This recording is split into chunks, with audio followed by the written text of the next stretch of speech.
Before we actually begin serious sadhana, we must understand ourselves better. Understand the three phases of the mind: instinctive, intellectual, and superconscious. This takes time, meditation, and study. Study that must culminate in actual experience of the instinctive mind, the intellectual mind, and the transcendent sub-superconscious state of the mind. Seeing the mind in its totality convinces the seeker that he is something else. He is the witness who observes the mind and cannot therefore be the mind itself. Gurudeva, Merging with Shiva, Chapter 1. In this, our third exercise in claiming our spiritual identity, we are taking the concept of not being the mind one step deeper by identifying ourselves as the witness who observes the mind.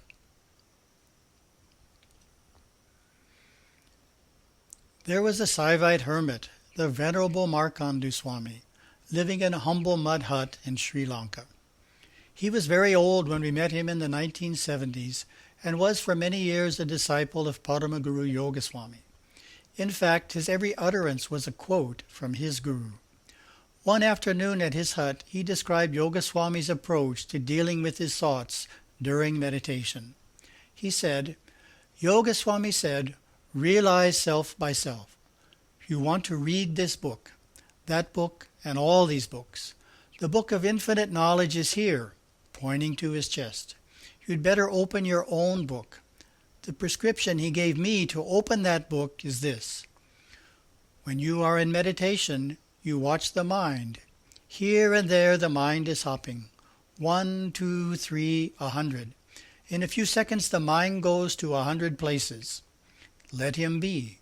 You also watch very carefully. Here and there this mind is running. Let him go anywhere, but if he goes to 100 places, you must follow him to 100 places. You must not miss even a single one. Follow him and note, he is going here. Now he is going there. You must not miss even a single one. That is the prescription Satguru Yogaswami gave me to open this inner book. He said, watch very attentively and learn to pick up things coming from within. Those messages are very valuable. You can't value them. Realize self by self and open this inner book. Why don't you open your own book? Why don't you make use of it? What an easy path I am prescribing for you. Gurudeva has a related comment. We can see that from the mystic's point of view, he is the watcher. And as the mirror is in no way discolored by what it reflects, so is the mystic in his perfected state. Your perfected state, too, as the watcher, is right there, deep within you.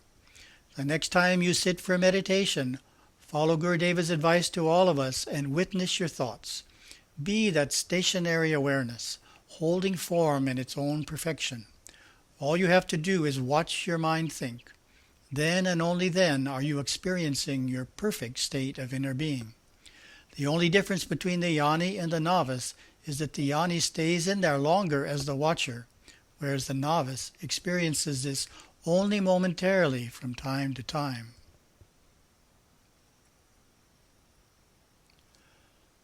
A simple exercise for cultivating being the witness is when walking in nature to notice every detail that you can about what you see. Perhaps you have had the experience of walking with a young child and they point out to you qualities about what you are seeing that you hadn't noticed. Young children have great powers of observation because their intellect is not overactive, nor have they accumulated lots of unresolved past experiences. So we can try and be like them by noticing as many details as possible. Becoming a good witness of our natural surroundings is excellent preparation for becoming a good witness of our own thoughts. Another exercise is what we call mountaintop consciousness. In Gurudeva's early ministry, on the first Sunday of every month, he would take devotees to the top of Mount Tamalpais for the purpose of helping them achieve a mountaintop consciousness. Looking down on the cities below and the homes in them in this way somehow helps you look more clearly at the patterns in your own life, to witness more clearly what you are actually doing on a day-to-day basis. Often we clearly see for the first time some negative patterns that we would be better off without.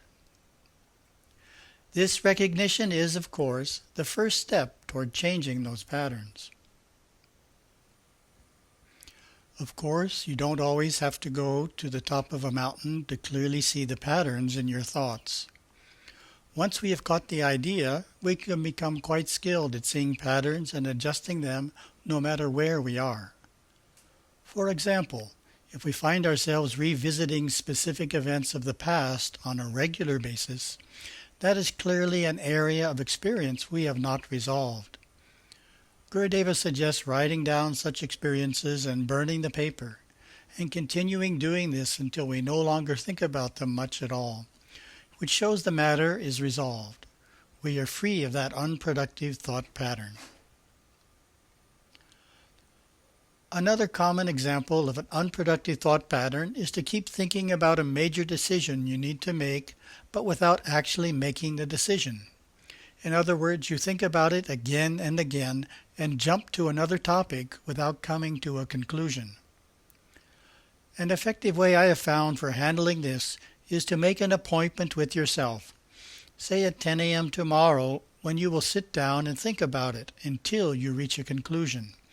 Then, if you find yourself thinking about it before then, put the thought off by saying to yourself, "I have an appointment, and there is no need to think about the matter before then." Begin by walking and observing the details of every aspect of nature that you see, the colors and shapes of the plants, trees, water, and other objects.